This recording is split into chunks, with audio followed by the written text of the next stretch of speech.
असेल तर साने गुरुजीच्या 125व्या अभियानाच्या निमित्ताने एकूण तरुणांना पुढच्या पिढीला एकत्र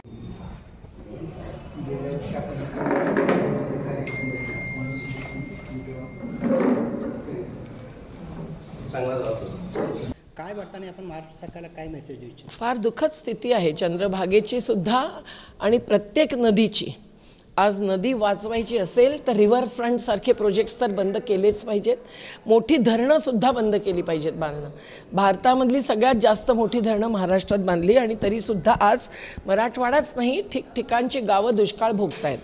आज जलवायू परिवर्तनही झालं आहे, त्यामुळेही नद्या सुखा आणि बाढ म्हणजे दुष्काळ आणि पूर हे भोगत आहेत. परंतु नद्यांचं जलग्रहण क्षेत्र त्यामध्ये काय होतं आहे, हायवे फ्लायओव्हर मोठमोठ्या बिल्डिंग्स हॉटेल्स हे होत आहेत की खरोखर वृक्षाच्छादन वाढतं आहे, ह्याचं उत्तर आम्हाला मिळायला पाहिजे. आणि म्हणून नदी वाचवण्यासाठी आम्ही एक नव्या कायद्याचा मसौदा विधेयक पेश करणारच आहोत या निवडणुकीनंतर. परंतु जनतेला जागृत करणं आवश्यक आहे की नदी जर तुम्ही माता मानता तर मग तिच्यावरती केवळ मोठ्या फंड घेऊन मोठे प्रोजेक्ट्स करून काही होत नाही. अगदी गंगेवरती किंवा नर्मदेवरती सुद्धा नमामि देवी गंगे नमामि देवी नर्मदे म्हणत काहीही झालेलं नाही. आजही नर्मदेचं पाणी पिण्यालायक नाही असे टेस्ट रिपोर्ट्स आहेत. संपूर्ण प्रदूषण उद्योगातून आणि शेती अजैविक झाल्यामुळे त्याच्यातून येत आहेत आणि त्याच्या पलीकडे शहरामधली सगळी घाण ही नदीमध्ये अगदी नर्मदेसारख्या जाते, कारण STPs कोट्यावधी रुपयांचा फंड घेऊनही बांधले जात नाहीत. आणि आता देशभरातल्या 107 नद्यांवरती रिव्हरफ्रंट प्रोजेक्ट बांधले जात आहेत आणि 7 मोठमोठे क्रूज हे जलप्रवाहातून पर्यटनाचा फायदा साधण्यासाठी म्हणून आणले जात आहेत, ज्याला संपूर्ण विरोध सुप्रीम कोर्टाने केला आहे. 4 मार्चची ऑर्डर आहे, तरीसुद्धा नर्मदेमध्ये 2 जहाजं उतरवली आहेत. तेव्हा कोर्टाचा आदेश संविधानाचा संदेश, पण त्याहीपेक्षा जीवन संदेश हा जो संतांनी दिलेला आहे, वृक्षवल्ली आम्हा सोयरी वनचरी, हा संदेश जर जनतेला पटला आणि जनतेने अशा प्रकारच्या प्रोजेक्ट्सना जर विरोध केला तरच जल जंगल जमीन आणि जीवन वाचेल, अन्यथा वाचणार नाही. त्यावरती जनतेने अंकुश ठेवला पाहिजे.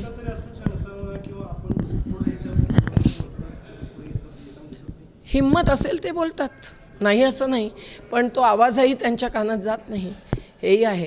पण लोकांना ज्या वेळेला कळतं, स्वतःला भोगावं लागतं, त्यावेळेला लोक उसळून उठतात, हेही खरंच आहे. नाहीतर नर्मदेमध्ये 50,000 कुटुंबांचं पुनर्वसन झालं नसतं. आमच्या मच्छीमारांच्या 50हून अधिक कॉपरेटिव्ह सोसायटींना आम्ही हक्क घेतला आहे. बाकी सगळ्या जलाशयांमध्ये ठेकेदार आलेत. कुणालाही एकाही धरणाला नर्मदेमधल्या मोठमोठी जी बांधली गेलेत जमीन दिली नाही. आम्ही 20,000 लोकांना जमिनीचा हक्क घेतला आहे. आम्ही कोट्यावधी रुपयांचा भ्रष्टाचार काढला. प्रत्येक मुद्द्यावरती लढावं लागतं. आजही अवैध रेतखाणी चाललेल्या आहेत, त्यांनी नद्या बर्बाद होत आहेत. अगदी तापीचं चित्र पहा, नर्मदेचं चित्र पहा, गोदावरीचं पहा की केरळमधल्या पेरियारचं पहा, हेच चाललेलं आहे. हे सगळं थांबवणं आवश्यक आहे. नाही, आणि जनता स्थानीय स्वराज्य संस्थासुद्धा याच्याबद्दल अंकुश हातात घेऊन उभ्या राहत नाहीत. त्यांना हक्क आहे. लोकसभा से ऊंची ग्राम सभा हा आमचा नारा नाही, आमचा संकल्प आहे. आज लडाखला जे आंदोलन चाललेलं आहे ते आंदोलन तिथल्या 6ठी अनुसूचीसाठी चालले. आदिवासी क्षेत्रामध्ये 5वी अनुसूची संविधानाची लागू आहे आणि अगदी अनुच्छेद 213, 243, 244 तुम्ही पाहिलात तर प्रत्येक शहरातल्या वॉर्ड सभेला आणि गावातल्या ग्रामसभेला आपला विकास नियोजनाचा अधिकार गाजवला पाहिजे, हे आपल्याला लोकांना समजावून देणं आवश्यक आहे. आणि तुम्ही माध्यमकर्ते याबाबत फार मोठी भूमिका निभावू शकतात. तुमच्यात हिंमत असेल तर तुम्ही अगदी अभिव्यक्तीचा वापर करू शकता.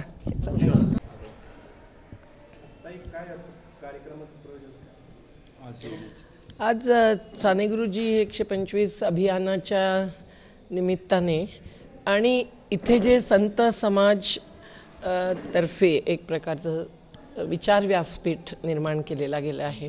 दादासाहेब रोंदे आणि इतर सर्वांनी मिळून त्याच्यामध्ये श्रमिक सहयोग, साने गुरुजी स्मारक माणगाव, वडघर हे सगळे जोडलेले आहेत.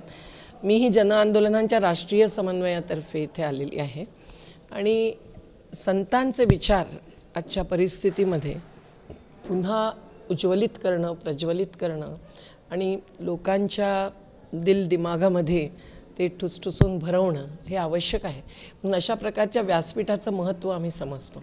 आणि पंढरपूर ही तर विठू माऊलीची भूमी आहे आणि यामध्ये जाती धर्मापार एकजुटतेचं एक संदेश आणि वातावरण हे आज ज्या तनपुरे महाराज मठामध्ये आपण आहोत, कैकाडी महाराजांच्या मठामध्ये काल गेलो होतो, अशा सगळ्या मंचांवरून एक निर्माण केलं गेलेलं आहे. आणि त्यामुळे आज कुठेतरी जाती धर्मावर जर राजकारण समाजकारण चालत असेल आणि ज्यामुळे भारताची जी गंगा यमुना तहजीब होती ती मिटत असेल तर अशा व्यासपीठांची गरज आहे. आणि म्हणून संत म्हणजे कोण हाही प्रश्न फार महत्त्वाचा आहे. संतत्व म्हणजे काय हेही महत्त्वाचं आहे. या सर्वावरती चर्चा प्रबोधनामध्ये भाग घेण्यासाठी आज आम्ही इथे आलेलो आहोत. संतांचे विचार समाजात रुजवण्यासाठी समाजाने आणि सरकारने समन्वय अजिबात मान्य नाही आणि जनतेलाही मान्य होणार नाही. जेव्हा त्यांना कळेल की जसं आत्ता मध्ये मध्ये घोषणा झाली की त्यामुळे आरक्षण संपेल, आता सगळेच जण आरक्षण मानतात कारण युनिव्हर्सल पॉलिसीज योग्य प्रमाणे समता आणि न्यायाच्या दिशेने आखल्या जात नाहीत. म्हणून मराठ्यांनाही मागावं लागतं आहे, मुसलमानांनाही मागावं लागतं आहे, ब्राह्मण समाजालाही मागावं लागतं आहे, मग दलित आदिवासी काय करणार. हे सगळं जे होतं आहे आणि मुसलमानांना ख्रिश्चनांना धर्माच्या आधारावर नागरिकत्व नामंजूर करणार, मतदानाचा अधिकार अशा बातम्या येत आहेत. मग त्या शाहीनी म्हणजे घारी अशात उडणाऱ्या ज्या जशा एकेका ठिकाणी आपला डेरा घालून बसल्या होत्या तसं सगळ्याच नागरिकांना बसावं लागेल, त्याशिवाय गत्यंतर राहणार नाही. संविधान बदलण्याचा हक्क नाही आहे सत्ताधीशांना. थँक्यू. नाही, प्रयत्न तर संघटनं जी संघर्ष करतात ते सुद्धा संवादासाठी करत असतात आणि संवादातून निर्णय निर्माण होईल अशी अपेक्षा असते.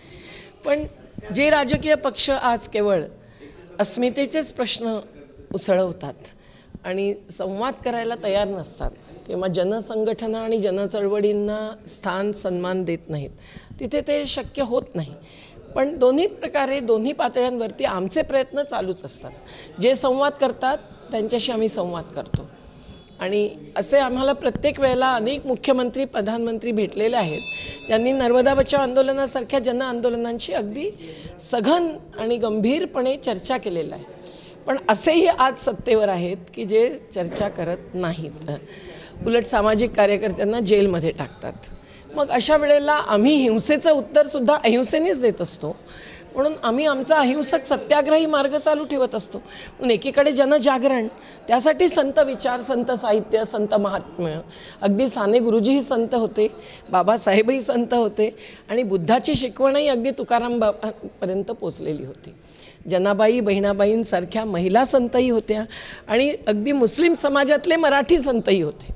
त्यामुळे ह्या सगळ्यांचं जे एकत्रीकरण आणि एकजुटीकरण आहे ते अशासारख्या व्यासपीठांमधून निर्माण झालं तरच बदल होईल. आणि जनतेचं विचार ठामपणे अंगीकारणं झालं तर मग सरकारलाही बदलावंच लागतं.